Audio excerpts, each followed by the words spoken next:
Michiko Hatchin, Episode 11, Purgatory, 108 Celsius Telepathy. Weird name for this episode, but it was also a pretty weird episode at points.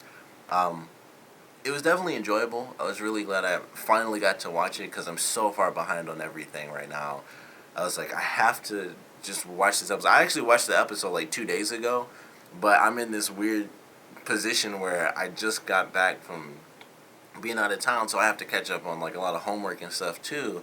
And I'm going out of town next week to another convention, which is why this is up so freaking late. It's almost 3 weeks late now, but I was like, I just have to see this episode, and I liked it. I really enjoyed the fact that it was Hatchin who was kind of in charge of things, and she was, and we've had episodes like that before, but I like this one because it was Hatchin trying to make stuff work. It's been a little while, I would assume, after the last episode, so they're together now and things seem to be fine.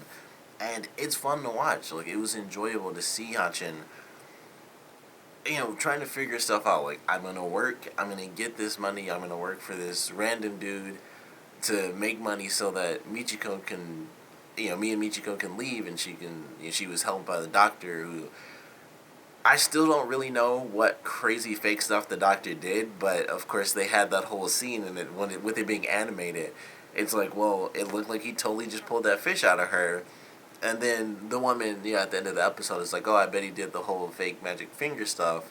So I'm still a little confused about exactly what happened because Hachin was in the window. Of course, Michiko was like already sick and kind of losing it. I mean, she crashed the motorcycle in the beginning of the episode anyway, so she was already really messed up. And of course, at the end of the episode, she thought she saw Hiroshi, and she's like seeing this guy who's actually just an actor on the show, and she's running down the street. She's seeing this guy who she still thinks is Hiroshi, and this random woman from the TV show, and she's like losing her mind, and it was just weird. It was like, okay, so she saw that when she was in there, but it still makes me wonder, like, well, did Hatchin see the same thing? Was it all, like, supposed to be digital effects and stuff like that? But they don't really explain it. It's just like, yeah, he does a bunch of fake stuff. And maybe there was something in the dialogue from the woman that I missed, but that was all I got. She was like, oh, that guy's a fake. I bet he did the, magic fingers thing and all that. And it was just like, well, that's not much of an explanation as to why all that weird stuff happened. It was still just like, it happened, and then there was a fish in there because Hachin definitely went in the room and she saw the fish. So it was still a little weird. I was still like, I'm not 100% sure what happened in there, but it didn't really matter. I liked it. The guy was obviously a douche because he like faked Hachin's signature, on the second sheet of paper, saying that she would pay like double interest for each day she couldn't initially pay. So I didn't like him naturally, but once again, naturally, everything since tends to work out or seems to work out because Michiko kind of went nuts. Like, she was seeing all this crazy stuff. And so then she goes to the doctor. She's just welling on him. And I kind of wish that we got to see Hachin do it because she lost it. She'd had enough. She worked for this guy who didn't pay her because he got robbed. Like, obviously, it's a little kid. Like, it's just obviously just insane stuff. And it's like, she got hit in the head with some fruit and stuff, and he's like, you got less sense than the dog. He's like, I'm not paying you. And then the second time when she went, it was weird that she even made it out there to me. Like, considering she was in the truck with the guy the first time, I'm guessing she just walked out there, or maybe took a taxi. I don't know, but she was out there, and I just figured the guy hired her again, and she's like, okay, I'm going to do this right. I'm going to make this money, and everything will be fine. And then he showed up and was like, oh, you're going to steal from me now, too. I was so confused. Like, how did she even get there? And, why did she go into the field without telling him? Because I would have thought that was a bad idea, too. Because if it wasn't for, like, them being super close to each other, he could have seen her from far away and just shot without saying anything. And all sorts of, random stuff that obviously didn't happen. But it kind of confused me how she even got in the field. I guess she climbed over the gate too. The same thing. So she climbed over the gate and was going to wait for the other people and then stop them. But obviously that didn't work out. She almost got her head blown off with her. When the guy shot the shotgun and it like knocked her cap straight off her head. I was like, man, that was super close. And that was her breaking point, and she was going to just destroy this doctor with a pipe. Like, she was just going to beat the dude up. And she knocked over a bunch of stuff, if I remember it. She was, hitting on the door, then she was just knocking stuff over. And then it's like, oh, there's Michiko, who was on this crazy, I don't even know if I could call it psychedelic journey, because it wasn't exactly drug-induced. It was just her in, like, a fever dream. I guess that's the best way to put it. So her in this weird fever dream, she went to the guy because she thought he messed her up or something. But she was just sick. And stayed sick because she kept drinking beer and stuff instead of just getting sleep and just naturally getting better. She was kind of screwing herself over. So it was a crazy ending. Like I said, I would have loved to have seen Hatchin actually beat this guy up, because it was just her breaking point. Like, and it would be cool to see her do that against an adult too, because she's done it a little bit against other kids, like she did when they were like on the island or whatever, and the motorcycle was broken, and she like swam to the bottom of the water to beat the kid.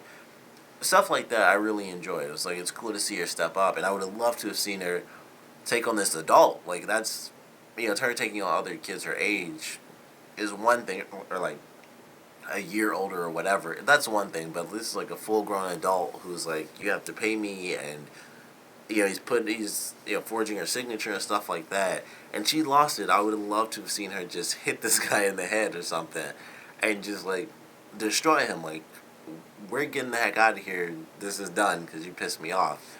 But I'm fine that it worked out the way it did. Of course, he just got wailed on, which he totally deserved. So I was fine with that. It was just funny that that's where Michiko actually ended up, because I didn't see that one coming at all. I thought she's just on this weird journey down this empty street, constantly just seeing things. But I like the way that it ended, and she's just beating up this guy. And I thought it was a good journey for Hatchin, like trying to really help her mother out. And something they did early on, when they like first got to the hospital, when the random woman asked, like, "Is that she's your mother, right?" Hatchin was like very protective of saying yes. So she was very protective isn't the right word, but I can't think of it. I guess confident is the only one I can really think of. But she was really confident in saying, like, yeah, and she even said, like, of course she is. So I kind of like that. They're officially okay now after the last episode.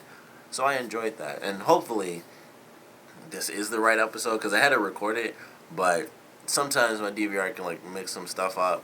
Although it tends to only do that on when it's on demand. Typically when it actually records, it's the right name and episode. But I'm pretty sure this is the right one. And when I first saw it, it seemed like it was a huge leap from the last episode. But then I thought about it, like, most of the episodes are. The last two really were probably... The last two, and maybe like the See You Die to Fools Part 1 and 2, are really the only episodes that have any connection to, like, the previous episode.